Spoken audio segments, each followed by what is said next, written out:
नया नया गीत सुनने के लिए सब्सक्राइब करो सिरहाली म्यूजिक के और घंटी के बटन से दबाओ। धन्यवाद। Presented by Sirahali Music.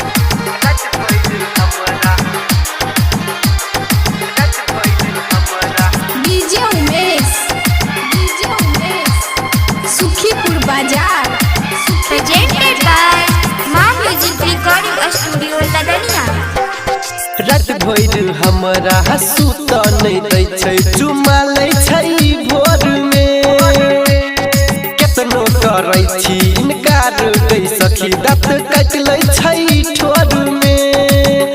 अब नहीं रहबै हम हे गई सखी सुन लफुआ के जड़ में। अब नहीं रहबै हम हे गई सखी सुनै लफुआ के जड़ में।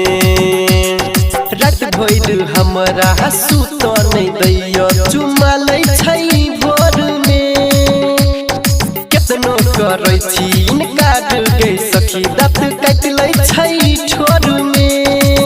अब नहीं रहबै हम हे गई सखी सुन लफुआ के जड़ में। अब नहीं रहबै हम हे गई सखी सुन लबरा के जड़ में। डीजे उमेश सुखीपुर बाजार।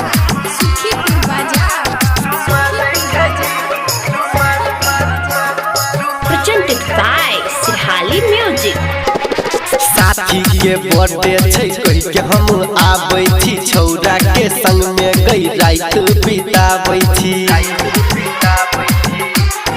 हाँ साथी के बर्थडे छै कहि के हम आबै छी छौरा के संग में गई रात बिताबै छी। सोच के दर्द उठै छै गे पोर में। अब नहीं रहबै हम हे गई सखी सुन लफुआ के जड़ में। अब नहीं रहबै हम हे गई सखी सुन लबरा के जड़ में। Presented by मां music recording studio Ladaniya. DJ Umesh Sukhipur बाजार। Presented by Sirahali Music. अभी तक घर में गई कियो नहीं जाने छै राइटर साइलेंदर गई खूबे हमरा माने छै। हाँ अभी तक घर में गई कियो नहीं जाने छै राइटर साइलेंदर गई खूबे हमरा माने छै। कखनो देखै चाहै नहीं छै लोर में। अब नहीं रहबै हम हे गई सखी सुन ललित के जड़ में।